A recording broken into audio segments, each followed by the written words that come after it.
Okay तो आज हम लोग डिस्कस करने वाले हैं टॉटोमेरिज्म पर। जैसा कि मैंने आपको बताया था कि हमारा लास्ट डिस्कशन है बिल्कुल जनरल ऑर्गेनिक केमिस्ट्री का। सो टॉटोमेरिज्म ये बहुत इंपॉर्टेंट है क्योंकि हम लोग इसका बहुत इस्तेमाल करेंगे आगे चल के। टॉटोमेरिज्म के कुछ एक और नाम जो यूजुअली आपको बुक्स में दिखेंगे टॉटोमेरिज्म के, वो हम लोग पहले एक बार देख लेते हैं। जैसे टॉटोमेरिज्म को हम काइटाइनोट्रॉपी, प्रोटॉन ट्रॉपी, डेस्मोट्रॉपिज्म, एलिलोट्रॉपिज्म, एनाइनोट्रॉपी, कई सारे नाम आते हैं। ठीक है, अभी हम लोग इन नाम पर नहीं चलते हैं, इसका डिस्कशन करते हैं और जैसे जैसे हम डिस्कशन करेंगे ये नाम मैं आपको क्लियर करता जाऊंगा कि इन सबका जो इंडिविजुअल टर्म आ रहा है ना यहां पर, लाइक काइटाइनोट्रॉपी, प्रोटॉन ट्रॉपी, डेस्मोट्रॉपिज्म, ये सब क्या है मैं आपको बताऊंगा। वैसे एक बेसिक बात बताता हुआ चलूं कि यहां पर ये जो टर्म आ रहा है ना बार बार, ट्रॉपी या ट्रॉपिज्म, ट्रॉपिज्म का मतलब होता है शिफ्टिंग। ट्रॉपिज्म टर्म जो है इसका मतलब होता है शिफ्टिंग। तो इतना तो समझ में आ रहा है कि ये जो भी टर्म लिखे हैं इसमें किसी न किसी चीज का शिफ्टिंग हो रहा है। एक और बात, टॉटोमेरिज्म टर्म का अगर मैं हिंदी में अगर इस टर्म को एक्सप्लेन करूं कि टॉटोमेरिज्म को हिंदी में क्या कहते हैं, तो देखिए वहां से और आपको समझ आएगा। ये टॉटोमेरिज्म को हिंदी में कहा जाता है चलावयवता। क्या बोला जाता है? चलावयवता। ओके, चलावयवता का मतलब ये हो गया कि यहां पर कोई चीज है जो मूव कर रही है, जो चल रही है, उसीलिए देखो टर्म आता है बार बार ट्रॉपिज्म मतलब शिफ्टिंग। स्ट्रक्चरल आइसोमेरिज्म का ये पार्ट है, ये आप लोगों को पता है कि जब मैं स्ट्रक्चरल आइसोमेरिज्म आपको सिखा रहा था तो उसमें chain isomerism, position isomerism, functional isomerism, ring chain isomerism, metamerism और एक टर्म था हमारा टॉटोमेरिज्म जो हमने उस समय नहीं पढ़ा था क्योंकि टॉटोमेरिज्म को स्टडी करने के लिए हमें बहुत सारा जीओसी चाहिए था, क्योंकि उसी की मदद से हम इसको समझ पाएंगे। ओके, तो टॉटोमेरिज्म में क्या होता है, कोई एक एटम होता है जो मूव कर रहा होता है, अपनी पोजीशन को बदल रहा होता है, वो कभी यहां जुड़ा होता है तो कभी यहां जुड़ा होता है। तो ये कंपाउंड जब यहां जुड़ा होता है तो जो कंपाउंड है, और जब वो यहां कहीं और जुड़ा होता है तो जो कंपाउंड है, वो आपस में ऑसिलेट करते हैं, डायनेमिक इक्विलिब्रियम में रहते हैं, रिवर्सिबल प्रोसेस होता है और उनको हम एक दूसरे का टॉटोमर या स्ट्रक्चरल आइसोमर कहते हैं। तो इस सब चीज को और मैं डिटेल में ले चलूं उससे पहले देखो इसकी डेफिनेशन यहां पर लिखी है, वो तुम लोग चाहो तो नोट कर सकते हो। देखो क्या लिखा हुआ है कि रैपिड ऑसिलेशन ऑफ कैटायन और anion between two sides generates structures which are known as tautomers and the phenomena as a tautomerism। मतलब किसी कैटायन या एनायन के किन्हीं दो पोजीशंस के बीच आपस में ऑसिलेशन के कारण ये स्ट्रक्चर बनते हैं और इनको हम एक दूसरे का टॉटोमर कहते हैं और इस प्रक्रिया को कहा जाता है टॉटोमेरिज्म। क्या बोला जाता है? टॉटोमेरिज्म। नोट करो जल्दी से, लिखिए।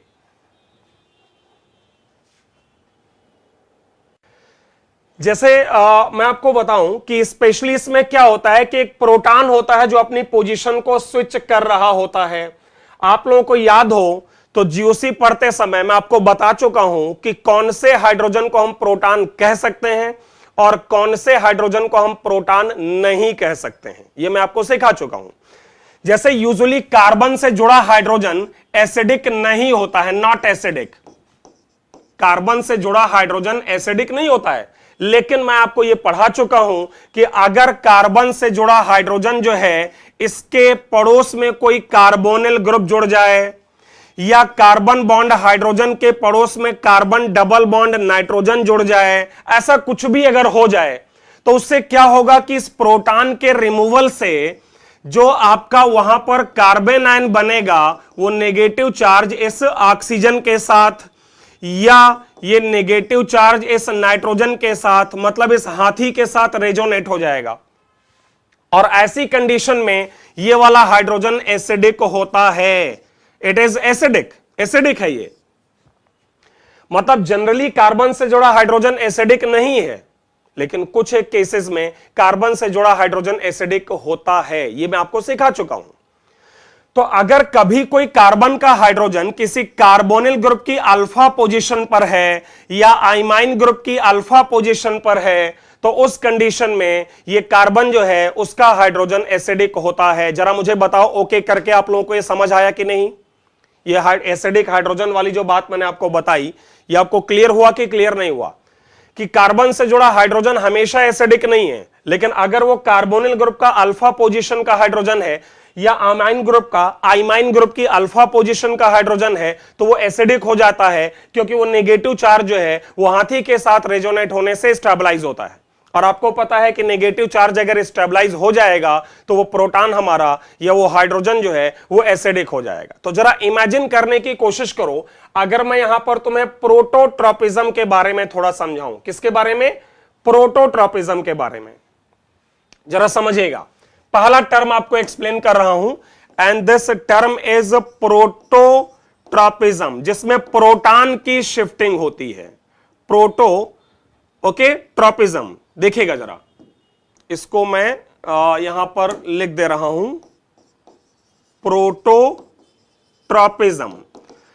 तो जैसे मान लो, जरा समझिएगा मेरी बात, जैसे मान लीजिए आपके पास एक कंपाउंड है जिसमें है CH3 bond CH double bond O। तुम लोग जरा मुझे ये सोच के बताओ कि ये वाला हाइड्रोजन एसिडिक है कि नहीं है।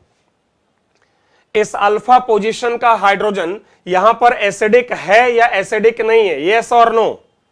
एसिडिक है। ओके, तो होता क्या है प्रोटोट्रॉपिज्म, जरा समझिएगा। मैं जस्ट कुछ बेसिक एग्जांपल ले रहा हूं, उसके बाद डिटेल में शुरुआत करेंगे टॉटोमेरिज्म की। तो अगर यहां का हाइड्रोजन किसी बेस की मदद से, कोई यहां पर बेस आए, ओके, और यहां का हाइड्रोजन निकाल ले, तो देखो यहां पर एक आयन बनेगा CH2 minus bond CH double bond O। और अभी मैंने आपको बताया है कि यह हाइड्रोजन एसिडिक है ही इसलिए क्योंकि यहां हाइड्रोजन निकालने से जो नेगेटिव आता है वो हाथी के साथ रेजोनेट होता है। तो अब अगर इस नेगेटिव चार्ज को इस ऑक्सीजन के साथ में रेजोनेट करा दूं तो बनेगा CH2 double bond CH bond O minus. और अब क्या हो, बात को ध्यान देना, अब क्या हो, जो प्रोटॉन निकल चुका था वही प्रोटॉन इस पर दोबारा अटैक करे तो देखिए बन गया CH2 double bond CH bond OH। तो जरा समझने की कोशिश करो कि हुआ क्या, कि यहां का जो हाइड्रोजन था ये निकल के इस O पर चला गया और पाई बॉन्ड कार्बन ऑक्सीजन के बजाय कार्बन कार्बन के बीच आ गया।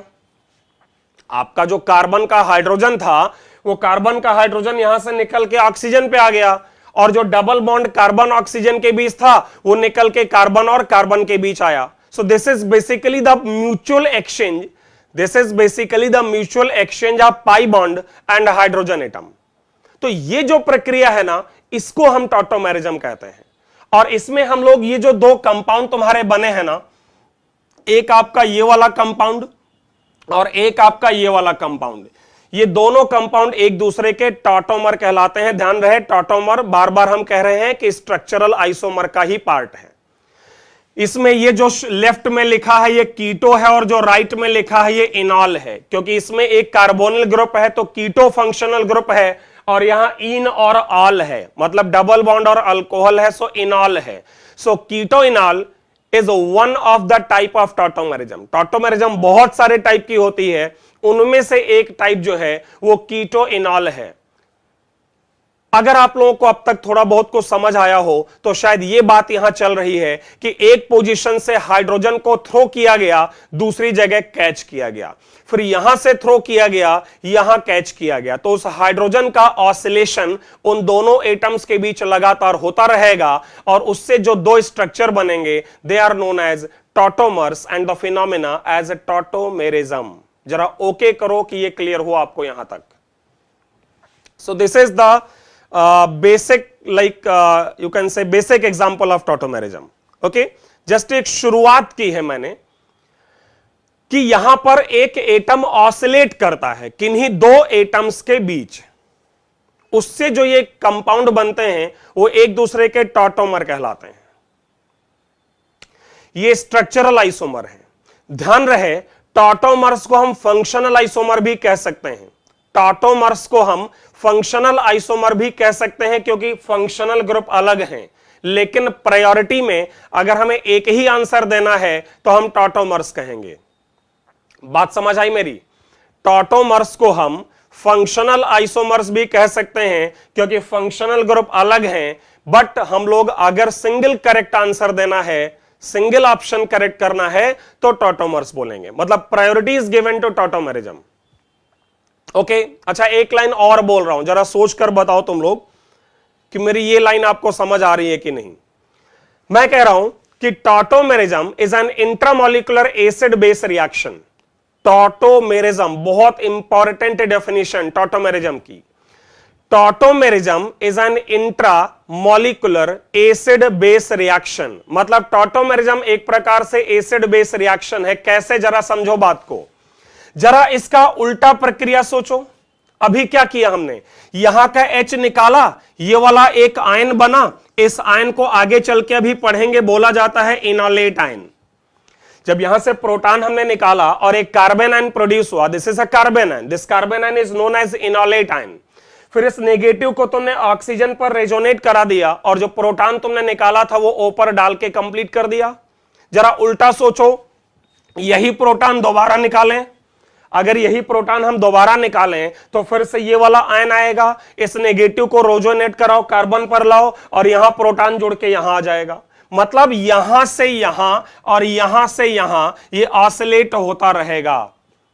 तो मैं कह रहा हूं कि ये एक प्रकार की एसिड बेस रिएक्शन है, क्योंकि जब तुम लेफ्ट से राइट गए तो कार्बन से हाइड्रोजन निकला तो ये हो गया एसिड, ऑक्सीजन ने ले लिया तो ऑक्सीजन हो गया बेस। और अगर राइट से वापस लेफ्ट में आओ तो फिर से देखो क्या होगा, O से हाइड्रोजन निकलेगा तो O हो गया एसिड और कार्बन पर आके जुड़ेगा तो कार्बन हो गया बेस। इसलिए मैं कह रहा हूं कि this is an intramolecular acid base reaction. और इसीलिए मैंने आपसे कहा था कि जब GOC खत्म हो जाएगा उसके बाद ही मैं आपको टॉटोमेरिज्म सिखाऊंगा। तो जरा सोचकर बताओ, क्लियर है यहां तक? यहां तक क्लियर आपको?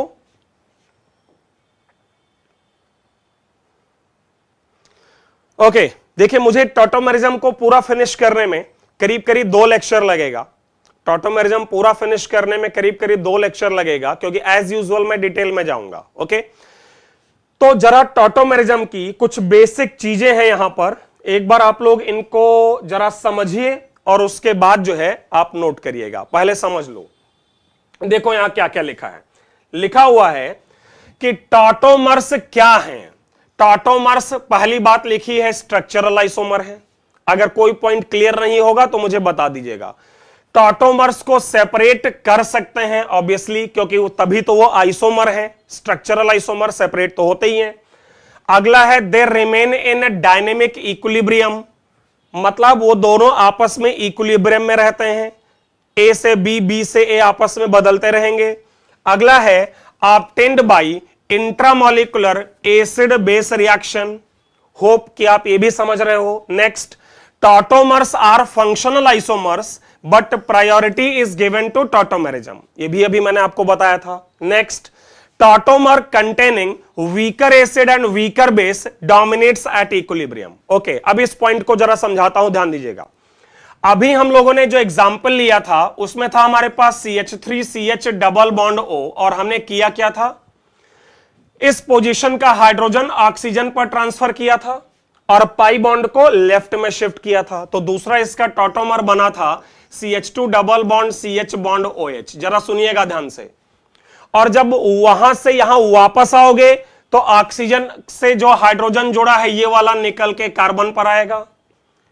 अब जरा आप ये सोचो कि जब तुम लेफ्ट से राइट गए हो तो CH3 ये एसिड है और O ने लिया है प्रोटॉन, इसलिए बेस है। ध्यान दो जरा, CH3 एक एसिड है क्योंकि यहां का H रिलीज हुआ है और ऑक्सीजन ने H लिया है तो ऑक्सीजन बेस है। फिर जब तुम बैकवर्ड डायरेक्शन में जाओगे तो OH ने प्रोटॉन दिया तो OH एसिड है। ओके, और CH2 ने प्रोटॉन लिया होगा इसलिए यह बेस है। तुम्हें मैंने पढ़ाया है GOC में कि कोई भी जो एसिड बेस रिएक्शन है it is always shifted in the direction of weaker acid and weaker base. कोई भी एसिड बेस रिएक्शन हमेशा उस डायरेक्शन में जाती है जिधर वीक एसिड और वीक बेस हो, क्योंकि मैंने बताया है जो वीक है वही स्टेबल है, जो वीक है वही स्टेबल है। तो जरा मुझे सोच के बताओ कि इधर का एसिड है CH3 क्योंकि इधर CH3 प्रोटॉन देगा और उधर का एसिड है OH। जरा मुझे सोच के बताएं वीकर एसिड कौन है, जल्दी से जवाब दीजिए।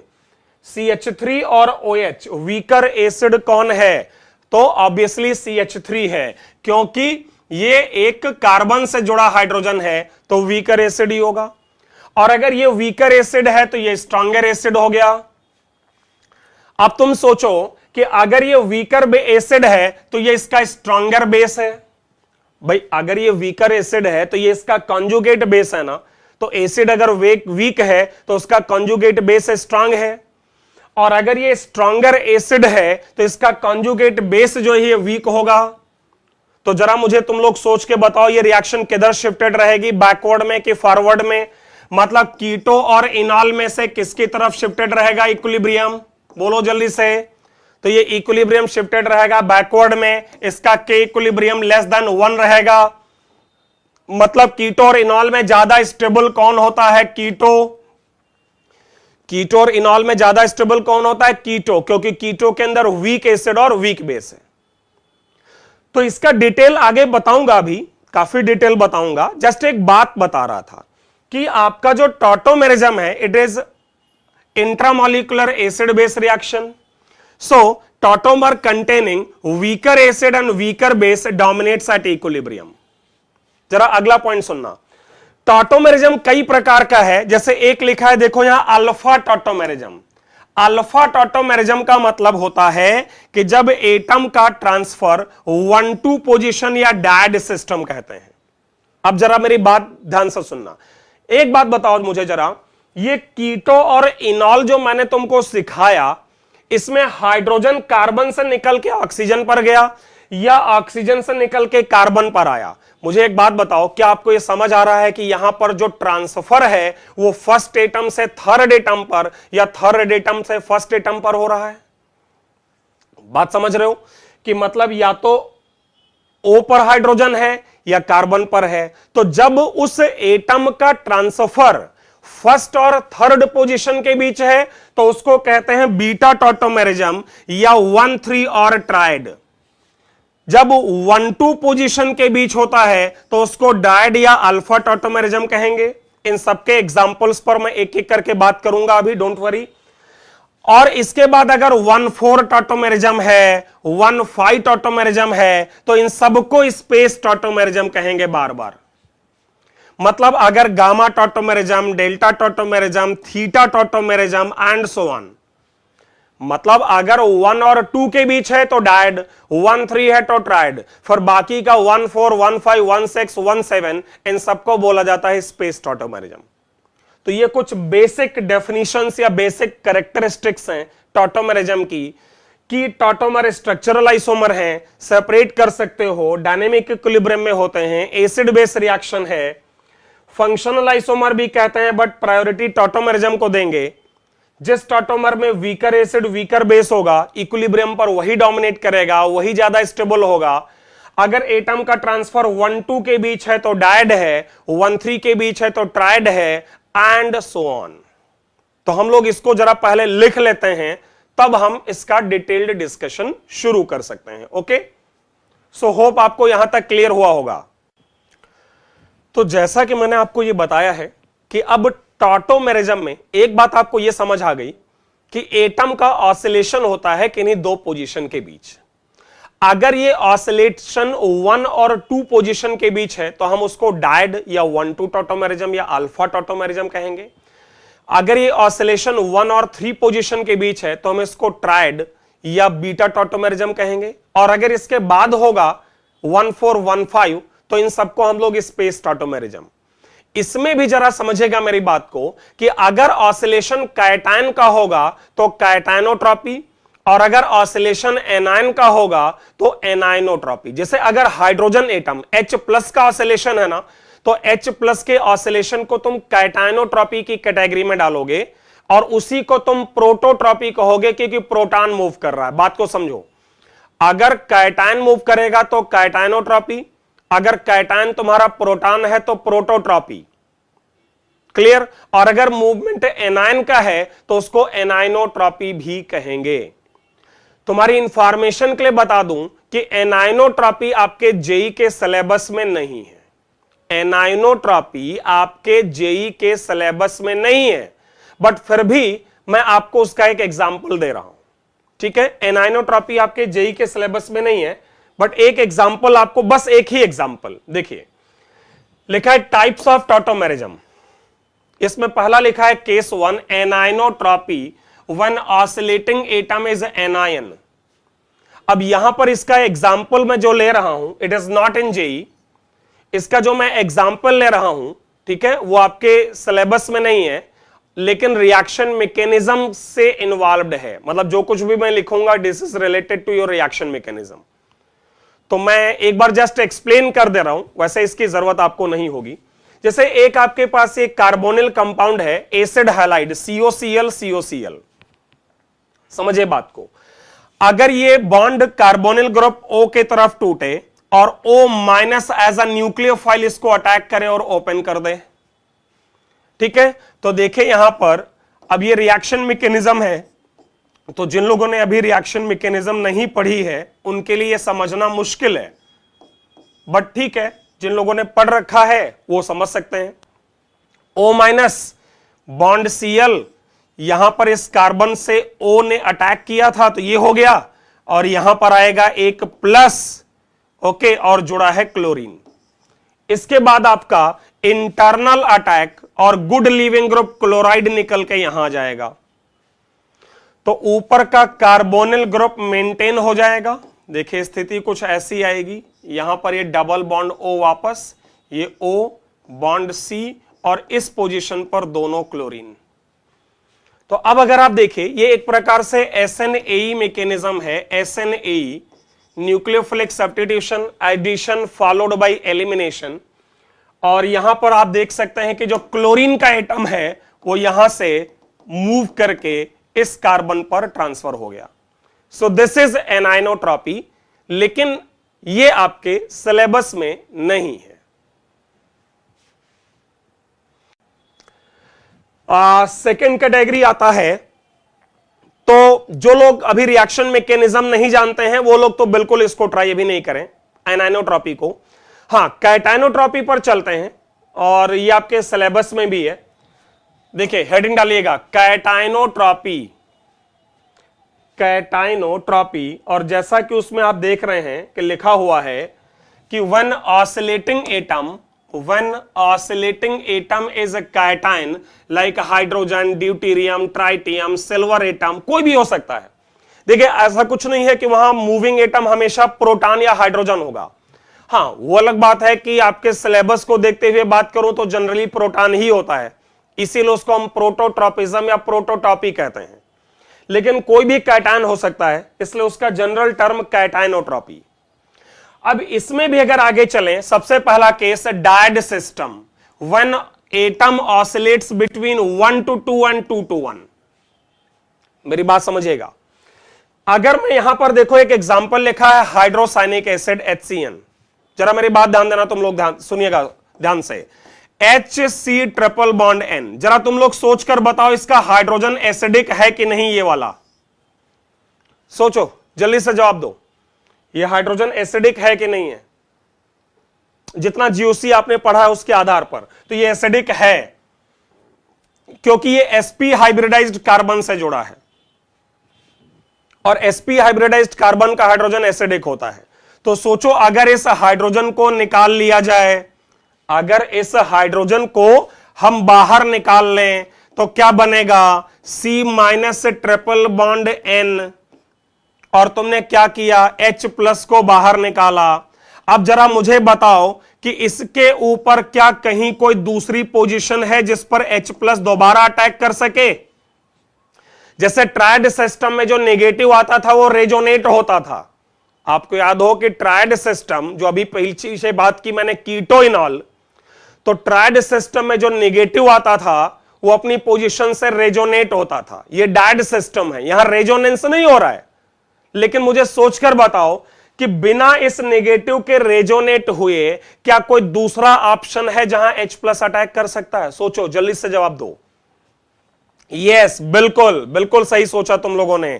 कहां पर? नाइट्रोजन पर। देखिए टॉटोमेरिज्म के लिए रेजोनेंस का होना जरूरी नहीं है। हां, ट्रायड सिस्टम में हो जाता है वो अलग बात है। रेजोनेंस जरूरी नहीं है, जरूरी है कि प्रोटॉन दो जगहों पर जुड़ सके। तो प्रोटॉन पहले कार्बन पर जुड़ा था, यहां से निकला साइनाइड आयन आया, नाइट्रोजन पर अब अटैक कर ले तो देखिए क्या बन रहा है, H bond N triple bond C। Carbon पर तो एक माइनस है ही, और प्रोटॉन जब H प्लस जुड़ेगा नाइट्रोजन पर तो नाइट्रोजन पर एक पॉजिटिव आएगा। अब आप देख सकते हो कि यहां पर आपके पास एक डायड सिस्टम का एग्जाम्पल, HCN से HNC। तो ध्यान रखिएगा आगे से, HCN और HNC एक दूसरे के टॉटोमर हैं, वो भी डायड सिस्टम। HCN और HNC एक दूसरे के टॉटोमर हैं, वो भी डायड सिस्टम।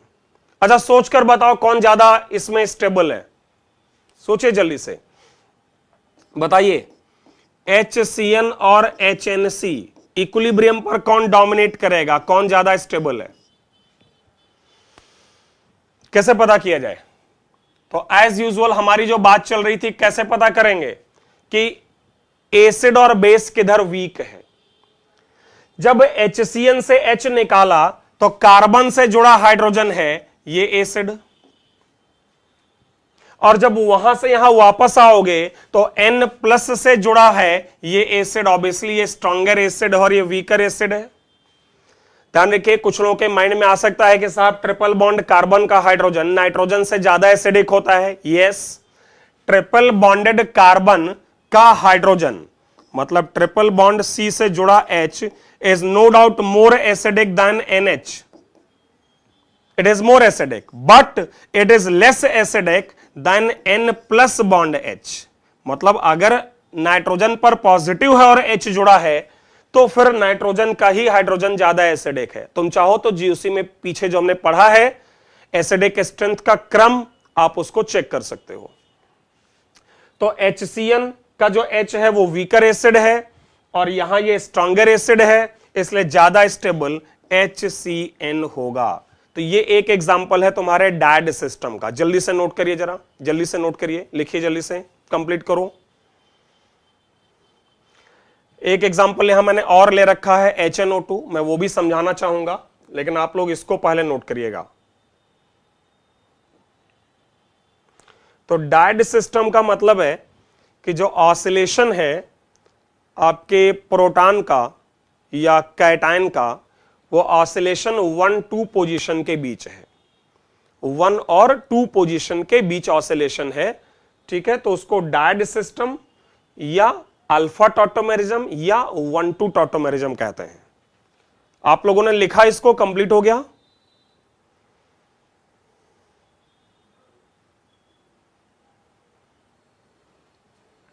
ठीक है, तो ये डायड सिस्टम का हमारा पहला एग्जांपल HCN एंड HNC।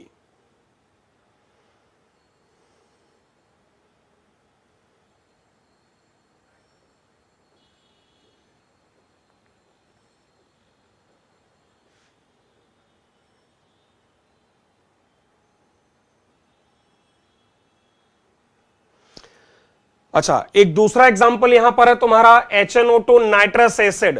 मैं चाहूंगा तुम लोग एक बार खुद से जरा ट्राई करो।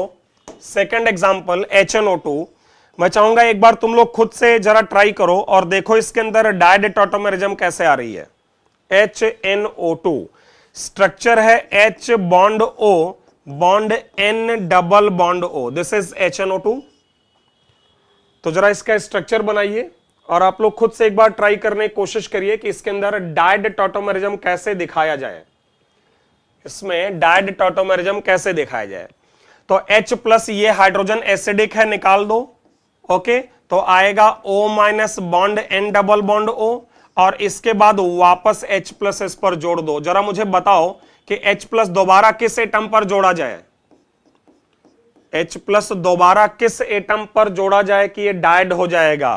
तो नाइट्रोजन पर। और नाइट्रोजन पर अगर आप जोड़ें तो देखिए बन रहा है N bond O minus double bond O और यहां H और ये प्लस। अगर आपसे मैं पूछूं कि के इक्विलिब्रियम के बारे में जरा मुझे जानकारी दो, जरा सोचकर बताओ, ये इक्विलिब्रियम फॉरवर्ड शिफ्टेड होगा कि बैकवर्ड शिफ्टेड होगा? सोचो जल्दी से बताओ। अब तो तुम लोग कर लोगे।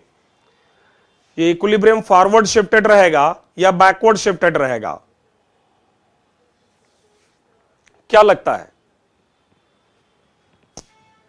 अगेन वही एसिडिक स्ट्रेंथ से ही कंपेयर किया जाएगा, ठीक है। देखो यहां पर O का हाइड्रोजन है और यहां N का हाइड्रोजन है। वैसे तो ऑक्सीजन का हाइड्रोजन जो है it is more acidic then nitrogen, but अगर नाइट्रोजन पर प्लस आ जाए तो आपको जीओसी में पढ़ाया जा चुका है पीछे, ठीक है, कि ये एसिडिक होगा। इसका मतलब नाइट्रोजन पर अगर प्लस है तो ये स्ट्रॉन्गर एसिड है और OH रिलेटिवली वीकर है, इक्विलिब्रियम बैकवर्ड शिफ्टेड होगा कि इक्विलिब्रियम लेस देन 1 होगा। तो ये भी एक एग्जांपल था डायड सिस्टम का कि H प्लस ऑक्सीजन से निकल के नाइट्रोजन पर गया। क्लियर? हो सकता है आप में से किसी के माइंड में एक छोटा सा कंफ्यूजन हो, मैं बताता हूं कौन सा कंफ्यूजन। मे बी आप में से किसी के माइंड में ये एक कंफ्यूजन आ रहा हो, तो मैं चाहूंगा कि उस कंफ्यूजन को भी दूर किया जाए। हो सकता है आप में से किसी को लग रहा हो कि जब यहां से H प्लस निकाला जाएगा, आप में से किसी को यह लग रहा हो कि जब HNO2 से हम H प्लस निकालेंगे, ठीक है, और इसका जो एनायन बनाएंगे O minus bond N double bond O, तो यहां पर ना ट्राइड टॉटोमेरिज्म का भी ऑप्शन नजर आ रहा होगा आपको। ट्राइड का भी ऑप्शन नजर आ रहा होगा कि ये नेगेटिव रेजोनेट हो जाए। समझो बात को। देखिए जब भी ट्राइड होगा ना तो वो नेगेटिव चार्ज आने के बाद पहले रेजोनेट होगा। तो मे भी आप लोगों को लग रहा हो कि एक ऑप्शन तो था, समझो बात को, कि जो प्रोटॉन निकला वो प्रोटॉन नाइट्रोजन को अटैक कर ले, ऑक्सीजन से निकला था नाइट्रोजन को अटैक कर ले, और दूसरा ऑप्शन था कि ऑक्सीजन से H निकले और जो एनायन बने, नेगेटिव आयन बने, वो रेजोनेट हो जाए और अब उसके ऊपर H प्लस अटैक करे। लेकिन अगर ऐसा होगा तो ये डायड नहीं ट्राइड हो जाएगा। यहां पर ये डायड नहीं ट्राइड हो जाएगा क्योंकि प्रोटॉन का जो ट्रांसफर है वो फर्स्ट एटम से थर्ड एटम पर हुआ है, O से O। तुम लोग मुझे सोचकर बताओ ये सही है कि नहीं? ये ट्राइड की तरह जो मैंने लिख दिया है ये सही है कि नहीं है? जरा सोच के बताएं। यस, और अच्छी बात है कि तुम में से कुछ लोग बिल्कुल सही जवाब दे पा रहे हैं, मतलब इतना आप सोच ले रहे हैं, दैट्स गुड कि आपने इतना दिमाग लगाया है। तो लोगों ने मुझे जवाब दिया है कि ये गलत कॉन्सेप्ट है क्योंकि यहां पर ये वाला कंपाउंड और ये वाला कंपाउंड जो है ये दोनों कंपाउंड आइडेंटिकल हैं एंड टॉटोमर्स आइडेंटिकल नहीं हो सकते, इसलिए लॉजिक गलत है। Tautomers can not be identical, isomers can not be identical, क्योंकि अगर वो आइडेंटिकल है तो सेपरेट कहां होंगे भाई? रेजोनेटिंग स्ट्रक्चर तो ठीक है, रेजोनेटिंग स्ट्रक्चर तो हाइपोथेटिकल और इमेजिनरी और काल्पनिक होते हैं, बट आपके आइसोमर तो रियल होते हैं। आइसोमर्स का हम लेबोरेटरी में सेपरेशन भी कराते हैं। तो अगर ये दोनों कंपाउंड आइडेंटिकल हो गए तो उस कंडीशन में ये एक दूसरे के आइसोमर नहीं होंगे, टॉटोमर नहीं होंगे, तो ट्राइड संभव नहीं है नाइट्रस एसिड में। उम्मीद है आपको बात समझ आई। आगे बढ़ें, अगर आप ओके करें तो मैं आगे बढ़ूं।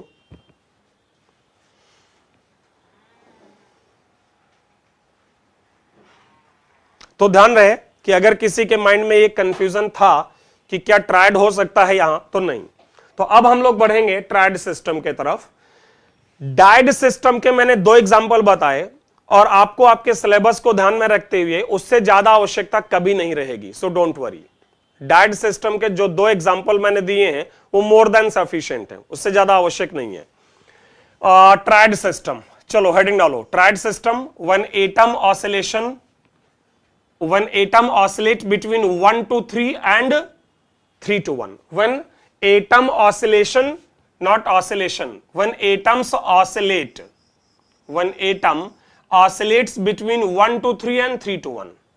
जब एटम का ऑसिलेशन पोजीशन 1 से पोजीशन 3 और पोजीशन 3 से वापस पोजीशन 1 हो तो हम लोग इस प्रकार की टॉटोमेरिज्म को नाम देते हैं ट्राइड सिस्टम या 1-3 टॉटोमेरिज्म या बीटा टॉटोमेरिज्म।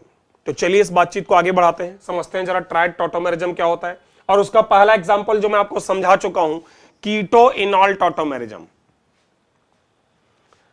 अच्छा, ट्राइड टॉटोमेरिज्म में तुम्हें यह पहचानना होगा हमेशा कि पोजीशन 1 और पोजीशन 3 कौन है।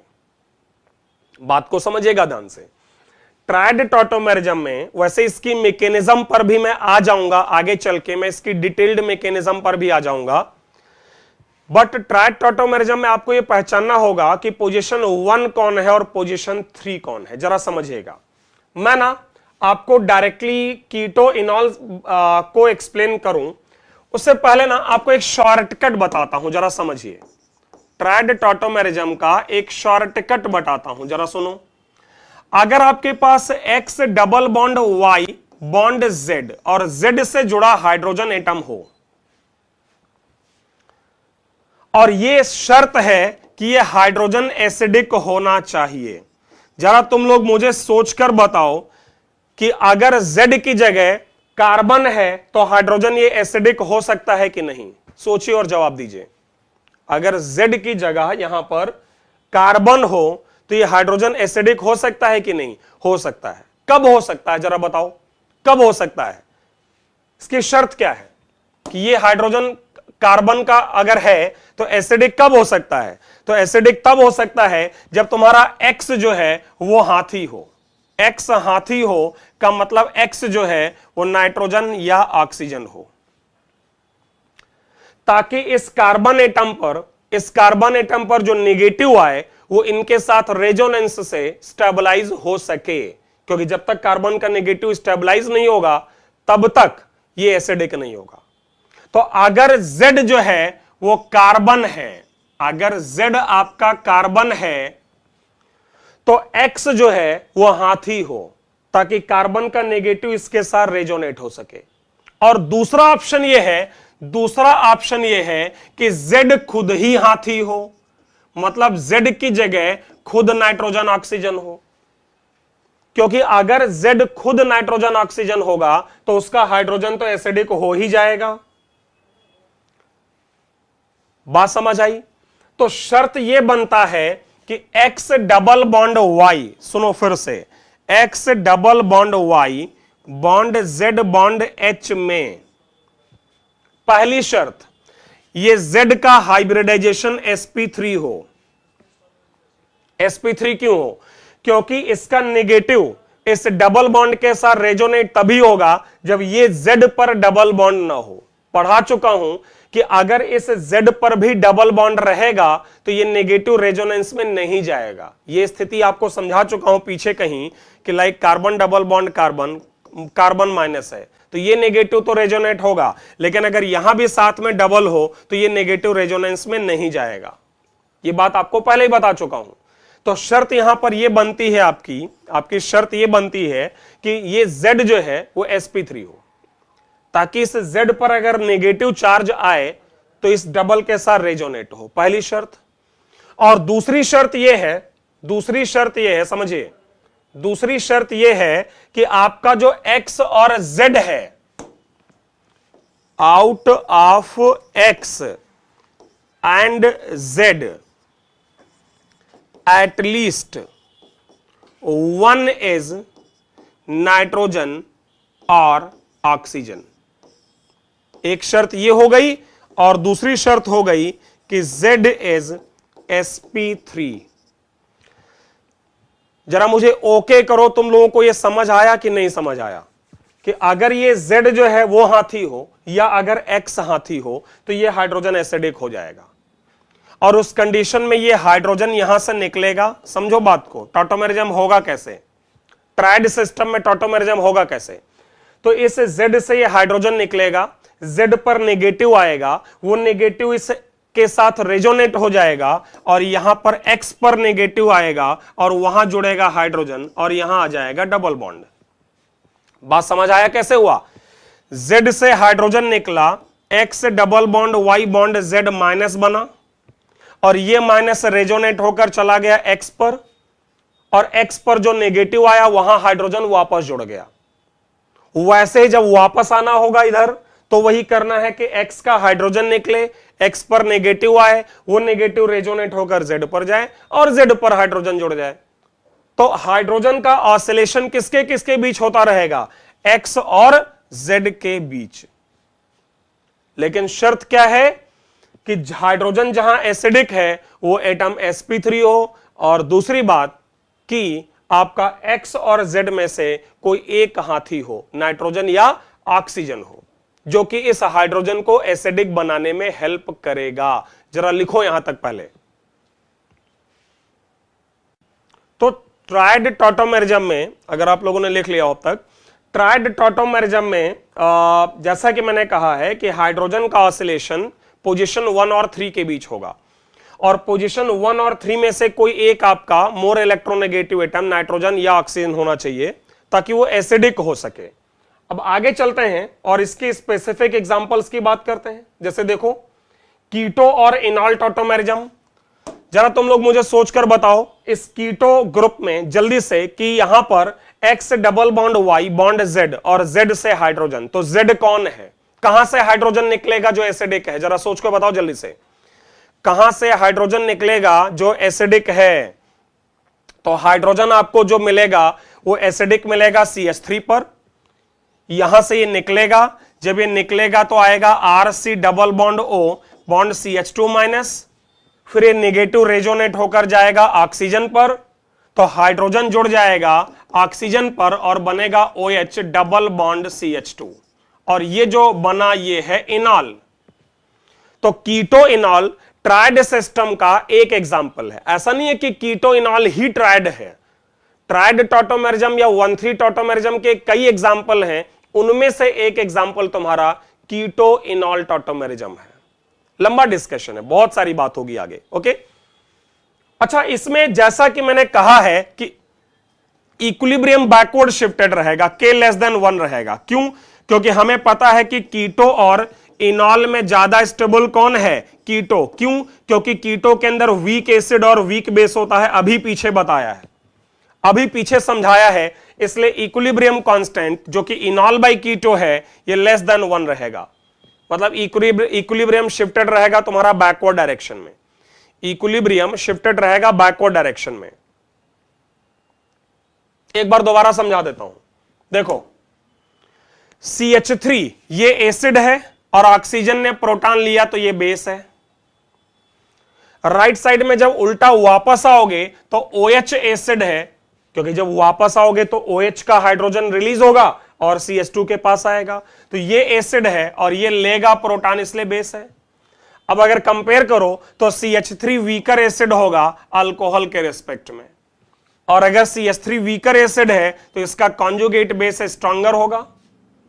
और दूसरी बात कि अगर ये स्ट्रॉन्गर एसिड है तो इसका कॉन्जुगेट बेस वीकर होगा।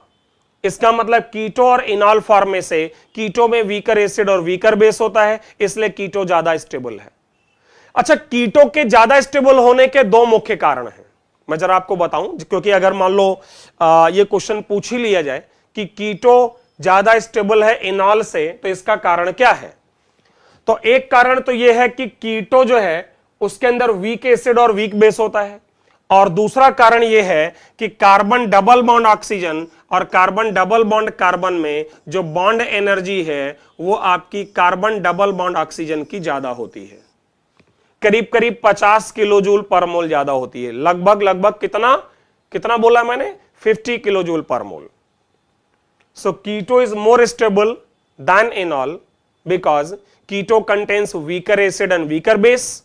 और दूसरी बात है कि आपके keto group C double bond O की बॉन्ड एनर्जी इन मतलब C डबल बॉन्ड C की बॉन्ड एनर्जी से करीब 50 किलो जूल पर मोल ज्यादा होता है। नोट करो जल्दी से, लिखिए इसको।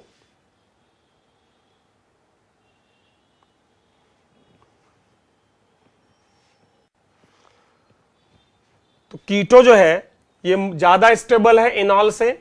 एक तो कारण मैंने जैसा कि बताया बॉन्ड एनर्जी, जिसका कैलकुलेशन भी देखो है यहां पर, ये बॉन्ड एनर्जी का कैलकुलेशन भी है, हालांकि इतना ज्यादा डिटेल आपको जरूरत नहीं है, लेकिन अगर बॉन्ड एनर्जी कीटो की कैलकुलेट करें टोटल और बॉन्ड एनर्जी इनॉल, तो यहां पर कीटो के सारे बॉन्ड की एनर्जी, इनॉल के सारे बॉन्ड की बॉन्ड एनर्जी कैलकुलेट करें और डिफरेंस लें तो हमने देखा है कि कार्बन डबल बॉन्ड ऑक्सीजन की बॉन्ड एनर्जी करीब 1870 किलो जूल पर मोल, नेगेटिव तो इसलिए लिखा है क्योंकि बॉन्ड बनते समय रिलीज होती है, और कार्बन डबल बॉन्ड की -1820।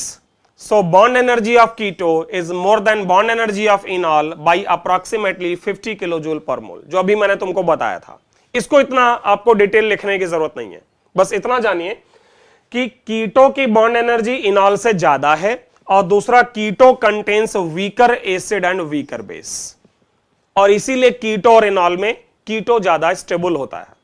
तो यह था हमारा ट्रायड सिस्टम का फर्स्ट एग्जांपल, ये था हमारा ट्रायड सिस्टम का फर्स्ट एग्जांपल। मैं आगे बढ़ सकता हूं अगर आप लोग ओके करें। और इनफैक्ट मैं चाहूंगा कि और इसके एग्जांपल्स पर जाएं, उससे पहले कुछ क्वेश्चंस ट्राई करते हैं। ये आपके सामने क्वेश्चन है, which of the following will show tautomerism. इनमें से कौन कौन से कंपाउंड हैं, इनमें से कौन कौन से कंपाउंड जो हैं वो टॉटोमेरिज्म शो करते हैं। चलो जल्दी से X double bond Y bond Z जो भी हमने पढ़ा वो दिमाग लगाइए और जल्दी से इन क्वेश्चंस का आंसर दो कि इनमें से कौन उन कंडीशन को सेटिस्फाई करता है।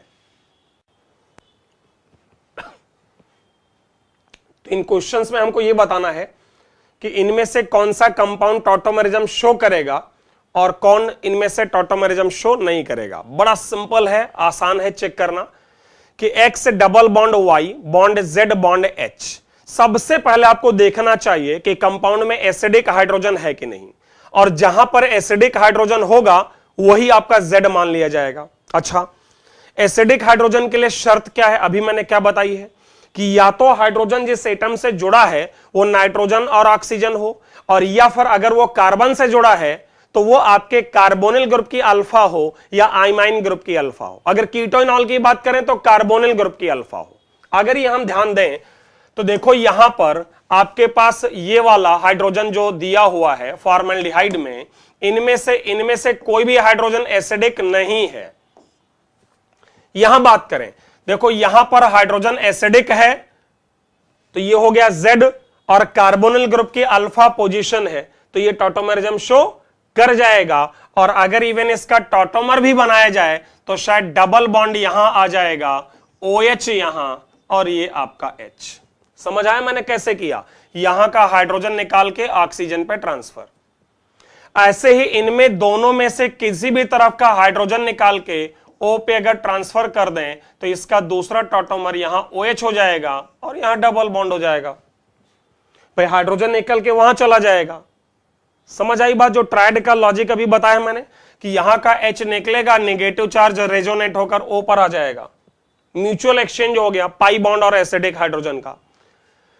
क्या लगता है क्वेश्चन नंबर 4 में टॉटोमेरिज्म होगा कि नहीं, जरा सोच के बताइए। आप लोगों ने कर ही लिया होगा। क्वेश्चन नंबर 4 तो 2 में हो गया, फर्स्ट में नहीं हुआ, सेकंड में हो गया, थर्ड में हो गया, 4 में क्या लगता है? तो फोर्थ में अगर होगा तो हाइड्रोजन किधर से निकालना चाहोगे? इस कार्बोनिल की दो अल्फा है, लेफ्ट में भी और राइट में भी है। आपको क्या लगता है आप अल्फा पोजीशन जो है वो कहां से निकालोगे? राइट से, क्योंकि अभी बात हुई है कि हाइड्रोजन जहां जुड़ा होगा वो एसिडिक तभी होगा जब वो एटम sp3 हो। तुम लोग खुद ही सोचो ना यार, अगर इस डबल बॉन्डेड कार्बन से हाइड्रोजन निकालेंगे तो जो नेगेटिव चार्ज आएगा क्या वो रेजोनेट हो पाएगा? बिल्कुल नहीं, क्योंकि वो डबल बॉन्डेड एटम पर है। और राइट से अगर निकालोगे यहां से तो रेजोनेट होकर वो चला जाएगा ऑक्सीजन के पास, डबल यहां हो जाएगा और ये हो जाएगा OH, तो चौथा भी शो करेगा। उम्मीद है कि आप सहमत होंगे मेरी बात से। पांचवा, हाइड्रोजन ही एसिडिक नहीं है, कोई हाइड्रोजन एसिडिक नहीं है बेंजल्डिहाइड में। भाई कार्बन से जुड़ा हाइड्रोजन ये वाला एसिडिक तो है नहीं। एल्डिहाइड और कीटोन का अल्फा पोजीशन का कार्बन एसिडिक होता है। खुद कार्बोनिल कार्बन जो है, मतलब जो कार्बन कार्बोनिल ग्रुप बनाता है उस कार्बन से जुड़ा हाइड्रोजन थोड़ा ना एसिडिक है, ये तो हम पढ़ चुके हैं कभी पीछे GOC में। तो एसिडिक हाइड्रोजन ही नहीं, यहां पर है देखो इस O से जुड़ा हाइड्रोजन एसिडिक है, और ये भी तुम जान रहे हो कि इस O पर जो नेगेटिव आएगा वो रेजोनेट भी इधर हो लेगा, तो ये शो करेगा। दूसरा टॉटोमर बनाना हो तो बना सकते हो। सातवें में यस, क्योंकि इन दोनों पोजीशन पर एसिडिक हाइड्रोजन है और दोनों जगहों पर नेगेटिव डबल बॉन्ड O से रेजोनेट करेगा। तो अगर मैं किसी एक का इस्तेमाल कर लूं तो यहां आ जाएगा OH और यहां हो जाएगा डबल। नेक्स्ट, यस बिल्कुल लेफ्ट और राइट दोनों तरफ से हो सकता है। भले ही वहां एक मिथाइल आ गया है, लेकिन तभी तो एक हाइड्रोजन है ना, और राइट के बजाय तुम लेफ्ट भी यूज कर सकते हो। क्वेश्चन नंबर 9 नो, क्योंकि हाइड्रोजन एसिडिक नहीं मिल पाएगा। लेफ्ट और राइट में कहीं भी आपको एसिडिक हाइड्रोजन नहीं मिलेगा। ओके, तो इसलिए 9th के लिए आंसर रहेगा नो। 10 की अगर बात करें तो यस, क्योंकि ये हाइड्रोजन एसिडिक है और अगर इसको टॉटोमराइज करा दें तो यहां पर आ जाएगा OH और डबल यहां। अच्छा, टॉटोमर बनाना बहुत सिंपल होता है कि भाई तुम क्या करो, यहां सोचो नेगेटिव आएगा जब हाइड्रोजन निकालोगे और इस नेगेटिव को रेजोनेट करा के ऑक्सीजन पर ले जाओ तो डबल राइट में शिफ्ट हो गया और O पर जो नेगेटिव आया वहीं पर हाइड्रोजन आ जाएगा। क्लियर? तो ये शो करेगा। 11th शो नहीं करेगा। उम्मीद है समझ रहे हैं कि दोनों तरफ कहीं भी हाइड्रोजन है ही नहीं अल्फा पोजीशन पर। 12वां शो करेगा इस पोजीशन से। क्वेश्चन नंबर 12 में इधर तो कोई हाइड्रोजन अल्फा पोजीशन पर नहीं है एसिडिक, बट राइट में शायद है। उम्मीद है आप समझ रहे होंगे। ओके, क्वेश्चन नंबर 13 में नो, क्योंकि अब दोनों में से किसी भी अल्फा पोजीशन पर हाइड्रोजन ही नहीं है, एसिडिक हाइड्रोजन ही नहीं है।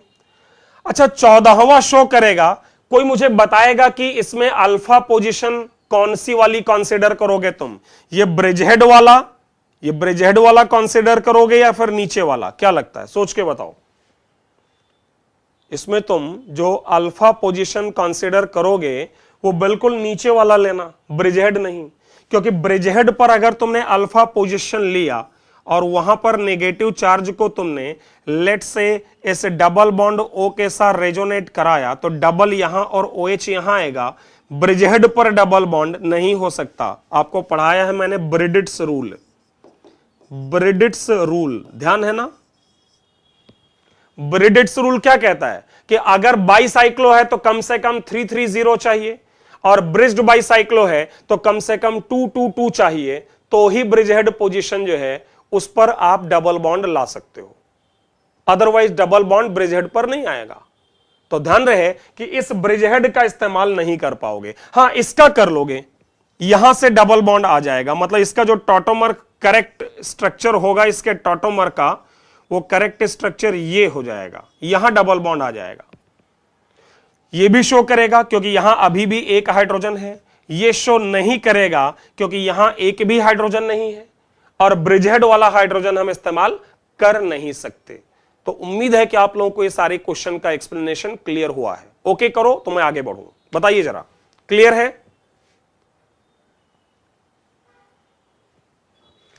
तो ये हम लोग क्या पढ़ रहे हैं? हम लोग टॉटोमेरिज्म में ट्रायड सिस्टम की बातचीत कर रहे हैं और उस ट्रायड सिस्टम में पहला एग्जांपल हमारा था कीटो इनॉल टॉटोमेरिज्म। ध्यान रहे, जैसा कि मैंने पहले ही कह दिया है कि एक लंबा डिस्कशन है आपका लाइक टॉटोमेरिज्म, ठीक है, और जस्ट अभी हम कुछ बेसिक एग्जांपल पर ही बातचीत कर रहे हैं। तो अगला हमारा ट्रायड सिस्टम का एग्जांपल है, जरा नोट करें आप लोग, आइमाइन इनामाइन टॉटोमेरिज्म। ध्यान रखिएगा, आइमाइन कहते हैं C डबल बॉन्ड N को, C डबल बॉन्ड N को आइमाइन ग्रुप कहते हैं। और इनामाइन तो दो हैं, इन और अमाइन, मतलब कार्बन डबल बॉन्ड कार्बन है और कहीं NH2 है। तो एक काम करो जल्दी से, तुम्हारे सामने आइमाइन मैंने बना रखा है, जरा इसका टॉटोमेरिज्म करा के आइमाइन इनामाइन बनाओ। इनामाइन इसका ड्रॉ करिए, चलिए जल्दी से, और बताइए दोनों में कौन ज्यादा स्टेबल होगा। ये भी ट्रायड का ही एग्जांपल है, ये भी आपके ट्रायड सिस्टम का ही एग्जांपल है, आइमाइन इनामाइन टॉटोमेरिज्म। कोई मुझे बताएगा एसिडिक हाइड्रोजन कहां वाला लिया जाए? एसिडिक हाइड्रोजन कहां है, नाइट्रोजन वाला कि कार्बन वाला, कौन सा लेंगे? ध्यान रहे कि जो भी लेंगे वो रेजोनेट होना चाहिए, फिर वहां का नेगेटिव रेजोनेट होना चाहिए। यस बिल्कुल कार्बन वाला, क्योंकि कार्बन वाला जब लेंगे ना तभी आपका RC double bond NH bond CH2 minus आएगा और ये नेगेटिव नाइट्रोजन पर रेजोनेट होगा। ठीक, तो आ जाएगा आपके पास RC, यहां डबल बॉन्ड CH2 और यहां पर NH2, तो ये हो गया इन अमाइन, इन और अमाइन। जल्दी से सोचकर बताओ इक्विलिब्रियम कांस्टेंट के बारे में आपका क्या कहना है, चलो जल्दी से सोचो और बताओ इक्विलिब्रियम किधर शिफ्टेड रहेगी, इन अमाइन और आइमाइन में कौन ज्यादा स्टेबल है, या किधर वीकर एसिड और वीकर बेस है?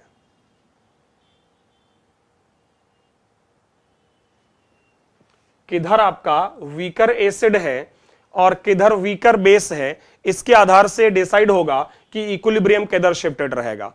तो देखो लेफ्ट में CH3 का हाइड्रोजन निकाला था तुमने, लेफ्ट साइड में तुमने CH3 का हाइड्रोजन निकाला था, और जब उधर से वापस इधर आओगे तो NH2 का हाइड्रोजन निकालोगे। नो डाउट ये स्ट्रॉन्गर एसिड और ये वीकर एसिड है, सो equilibrium constant is less than 1। मतलब ये क्लियर हो गया कि आइमाइन और इनअमाइन में, आइमाइन और इनअमाइन में आइमाइन ज्यादा स्टेबल है, आइमाइन में वीकर एसिड और वीकर बेस है। ठीक है, चलो अगला ट्राई करो। चलिए नेक्स्ट अगला ट्राई करिए खुद से, nitroso oxime tautomerism. Nitroso oxime tautomerism, एक स्ट्रक्चर आपके सामने है, एक आपको बनाना है। ओके, तो अगर नाइट्रोसो ऑक्साइम टॉटोमेरिज्म की मैं बात करूं, देखो N डबल बॉन्ड O, इसको कहते हैं नाइट्रोसो, इसको क्या बोलते हैं नाइट्रोसो। और ऑक्साइम अगर बनाए तो देखो ये पोजीशन का हाइड्रोजन अगर निकालें, अल्फा हाइड्रोजन, ठीक है, CH3, ये एसिडिक है क्योंकि कार्बन का negative N double bond O से रेजोनेट हो रहा है, तो इसका दूसरा स्ट्रक्चर बनेगा CH2 double bond N bond OH, और ये ग्रुप कहलाता है ऑक्साइम।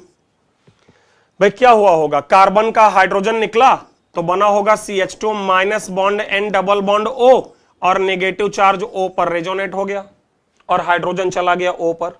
ठीक है, तो ये कहलाता है nitroso oxime. This is also an example of 1,3। अब मुझे तुम इक्विलिब्रियम कांस्टेंट बता दो, मतलब तुम मुझे ये बता दो कि नाइट्रोसो और ऑक्साइम में ज्यादा स्टेबल कौन है। चलो जल्दी से जवाब दो, नाइट्रोसो और ऑक्साइम में ज्यादा स्टेबल कौन है? तो देखिए अगर हम अपने पिछले लॉजिक से जाएं, यहां पर एक छोटा सा स्पेशल पॉइंट है, अगर हम अपने पिछले लॉजिक से जाएं तो CH3 वीकर एसिड होगा और वापस आते समय OH स्ट्रॉन्गर एसिड होगा, OH स्ट्रॉन्गर एसिड होगा और CH3 वीकर एसिड होगा। उस आधार पर तुम्हारा नाइट्रोसो ज्यादा स्टेबल होना चाहिए क्योंकि नाइट्रोसो में वीकर एसिड है। भाई यहां कार्बन का हाइड्रोजन है और यहां O का हाइड्रोजन है, ठीक है, बट फिर भी यहां पर स्टेबिलिटी ज्यादा ऑक्साइम की होती है। अब क्वेश्चन अराइज होता है कि ऑक्साइम फिर क्यों ज्यादा स्टेबल है? तो कारण है उसका bond energy. Nitrogen double bond oxygen और उधर है कार्बन डबल बॉन्ड नाइट्रोजन, अगर इन दोनों को कंपेयर करें तो आपको केमिकल बॉन्डिंग का एक छोटा सा लॉजिक याद होगा कि नाइट्रोजन ऑक्सीजन के लोन पेयर आपस में रिपल्शन होगा, जबकि यहां नहीं होगा। नाइट्रोजन ऑक्सीजन लोन पेयर्स के रिपल्शन के कारण बॉन्ड लेंथ बड़ी हो जाएगी, बॉन्ड एनर्जी कम हो जाएगी। तो यहां बॉन्ड एनर्जी डेटा के कारण नाइट्रोसो और ऑक्साइम में ऑक्साइम ज्यादा स्टेबल है, भले ही ऑक्साइम में स्ट्रॉन्गर एसिड है। मतलब इक्विलिब्रियम फॉरवर्ड शिफ्टेड है, K ग्रेटर देन 1 रहेगा। ओके, तो ये थोड़ा छोटा सा एक स्पेशल पॉइंट है, आप लोग केयर करिएगा नाइट्रोसो ऑक्साइम में। अच्छा, नाइट्रोसो ऑक्साइम के जैसा ही एग्जैक्टली है नाइट्रो AC नाइट्रो, दोनों में कोई डिफरेंस नहीं है, सिर्फ यहां एक एक्स्ट्रा कोऑर्डिनेट बॉन्ड है। तो मैं चाहूंगा सारी प्रॉपर्टीज वही हैं नाइट्रो और AC नाइट्रो में। अगर इसको मैं इग्नोर करूं तो देखो CH2 double bond N bond OH coordinate bond O, ये है तुम्हारा नाइट्रो ग्रुप और इसको कहते हैं AC नाइट्रो टॉटोमेरिज्म। चलिए अगला, next is cyanic hydrocyanic acid. Cyanic, this is HOC triple bond N, cyanic. Okay, this compound is known as cyanic acid. अब जरा इसका हाइड्रोसाइनिक एसिड बनाओ। हाइड्रोसाइनिक एसिड कैसे बनेगा जरा समझो। हाइड्रोजन कहां से निकालोगे? ऑक्सीजन से। ट्रांसफर कहां करोगे? नाइट्रोजन पर। कैसे ट्रांसफर करोगे? जब O पर आएगा minus, bond C triple bond N, तो ये जो नेगेटिव चार्ज है ये रेजोनेट हो जाएगा, रेजोनेटिंग स्ट्रक्चर आएगा O double bond C double bond N minus, और उसी N माइनस पर प्रोटॉन, तो आपका स्ट्रक्चर बनेगा HN double bond C double bond O। तो ये भी एग्जांपल है ट्राइड का ही, आप देख सकते हैं। और यहां पर भी अगर स्टेबिलिटी ऑर्डर निकालें तो थोड़ा सा स्टेबिलिटी ऑर्डर यहां भी डिफरेंट है। OH का हाइड्रोजन ज्यादा एसिडिक होगा और NH का वीकर होगा। उस आधार पर अगर लें तो इक्विलिब्रियम फॉरवर्ड शिफ्टेड होना चाहिए। भाई OH का हाइड्रोजन ज्यादा एसिडिक होगा, NH का हाइड्रोजन रिलेटिवली लेस एसिडिक होगा, तो इक्विलिब्रियम फॉरवर्ड शिफ्टेड होना चाहिए। बट एक्चुअल में इक्विलिब्रियम बैकवर्ड शिफ्टेड है, मतलब इक्विलिब्रियम कांस्टेंट लेस देन 1 है। मतलब इन दोनों में, इस कंपाउंड फर्स्ट में और कंपाउंड सेकंड में ज्यादा स्टेबल जो है आपका कंपाउंड फर्स्ट है। कारण यहां पर लगातार पाई बॉन्ड्स का होना है। क्या? लगातार pi bonds, cumulated pi bonds. और मैंने कहा है क्यूमुलेटेड पाई बॉन्ड्स कभी भी ज्यादा स्टेबल नहीं होते हैं, लगातार पाई बॉन्ड्स।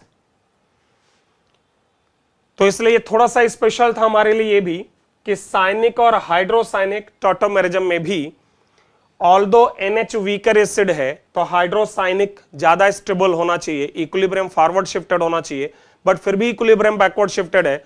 उसका कारण लगातार पाई बॉन्ड का होना है, यहां क्यूमुलेटेड पाई बॉन्ड्स हैं जिस वजह से इसकी स्टेबिलिटी घट गई है। ओके, आगे बढ़ सकता हूं क्योंकि एक एग्जांपल और है यहां पर लास्ट में, आमाइडो टॉटोमेरिज्म। ओके, एक और एग्जांपल जस्ट, एंड फिर हम लोग इसको कंटिन्यू कर लेंगे अगले लेक्चर में।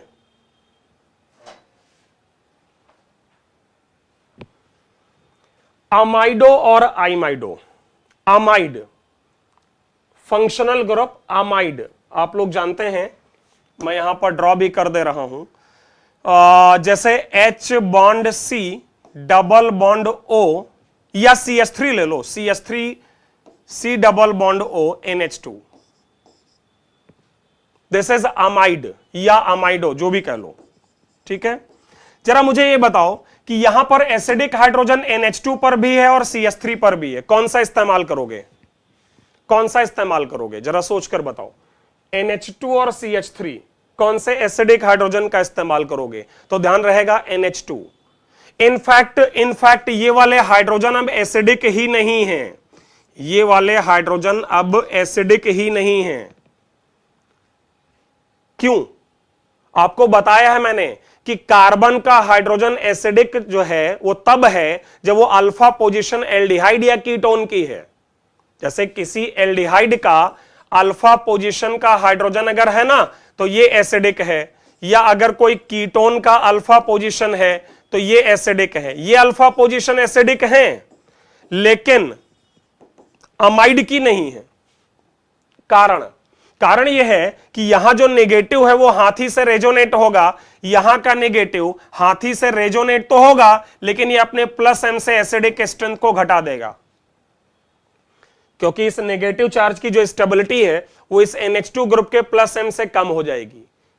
इसलिए अपने दिमाग में अच्छे से बिठा लो कि सिर्फ एल्डिहाइड और कीटोन का ही अल्फा पोजीशन का हाइड्रोजन एसिडिक है, ये एसिडिक नहीं है। हां, लेकिन NH2 खुद एसिडिक जरूर है, तो इसलिए हाइड्रोजन हम यहां वाला निकाल के O पर ट्रांसफर कर दें तो आ जाएगा CH3C, यहां पर OH double bond NH, and this is known as imido. तो आइमाइडो में जो हाइड्रोजन इस्तेमाल हुआ वो NH2 का, क्योंकि NH2 का हाइड्रोजन एसिडिक है। इक्विलिब्रियम शिफ्टेड रहेगी जहां तक मुझे लगता है बैकवर्ड। क्यों बैकवर्ड शिफ्टेड रहेगी? क्योंकि बैकवर्ड डायरेक्शन में अगर आप देखें तो NH2 का हाइड्रोजन है जो वीकर एसिड है, फॉरवर्ड में OH का हाइड्रोजन है जो रिलेटिवली स्ट्रॉन्गर है, तो आइमाइडो में आइमाइडो ज्यादा स्टेबल है, पहली बात। और दूसरी बात, हम NH2 का हाइड्रोजन यूज करेंगे, वो एसिडिक है। इस CH3 के हाइड्रोजन एसिडिक नहीं है क्योंकि इसका प्लस एम यहां लग चुका है, जिससे एसिडिक की स्ट्रेंथ घट गई है। जरा ओके करो, तुम लोगों को क्लियर है यहां तक?